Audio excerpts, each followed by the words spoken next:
ரட்சிக்கப்பட முடியாது, அற்புதங்களை செய்ய முடியாது, மனுஷனால ஒரு மனுஷனை தேற்ற முடியாது, ஒரு மனுஷனுக்கு சுகத்தை தர முடியாது, ஒரு மனுஷனை ஆறுதல் படுத்தி அவனை திடப்படுத்த முடியாது, எதுவுமே ஒரு மனுஷனால முடியாது, சமாதானத்தையும் தர முடியாது.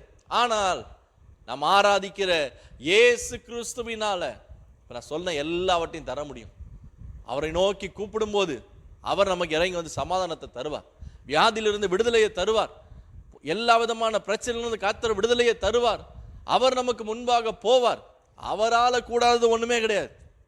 நம்ம பல நேரத்தில் வந்து நம்ம என்ன நினச்சிடோம்னா, எல்லாருடைய வார்த்தையும் சுற்றி இருக்கும்போது நம்ம என்ன முடிவு பண்ணிடுறோம், அவ்வளோதான், இது வந்து நமக்கு முடியாது, இதுக்கப்புறம் ஒன்றுமே நடக்காது அப்படின்னு நம்ம முடிவு பண்ணிடுறோம். இப்போ தாவீது வந்து கோலியாத்து கூட ஒரு யுத்தத்துக்கு போகிறான். இந்த கோலியாத்தை குறித்து ஒருத்தர் கூட வந்து நீ போப்பா, நிச்சயமா நீ அந்த கோலியாத்தை ஜெயிக்க முடியும் அப்படின்னு யாருமே சொல்ல. எல்லாரும் என்ன சொல்றாங்க, அவங்க அண்ணனுங்க வந்து சொல்றாங்க, கொஞ்சம் ஆடுகளை யார் வசம் விட்டு வந்த, உன் துணிகரத்தை நான் பார்க்கிறேன். பக்கத்துல இருந்த ஜனங்க சொல்றாங்க, அவன் சின்ன வயசுல இருந்து யுத்த வீரன். அந்த ராஜா சொல்றாரு, உன்னால போய் கண்டிப்பா அவனை வந்து ஜெயிக்க முடியாது. அப்போ வந்த வார்த்தை ஒரு வார்த்தை கூட தாவீதுக்கு சாதகமான வார்த்தை வரல.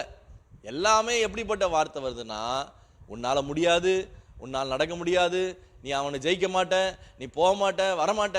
இன்னைக்கு நம்முடைய வாழ்க்கையில எல்லா வார்த்தையிலும் ஒரு வார்த்தையாவது, எப்பா நீங்க போங்க, இந்த மாசம் நல்லா இருப்பீங்க, இந்த மாசம் இது மாறும், இல்லை இது நடந்துடும், யாராவது சொல்றாங்களா? அவ்வளவுதான், இந்த மாசம் நம்ம மாட்டிப்போம், இந்த மாசம் ரொம்ப பிரச்சனை வரும் போல இருக்கு. வராத பிரச்சனையும் இவங்களே தேடி என்ன பண்ணுவாங்க, கூட்டிட்டு வருவாங்க. பிரச்சனை வருதோ இல்லையோ, இவங்களுடைய வாயிலிருந்தே பிரச்சனை என்ன பண்ணுவாங்கன்னா கொண்டு வருவாங்க. இந்த மாசம்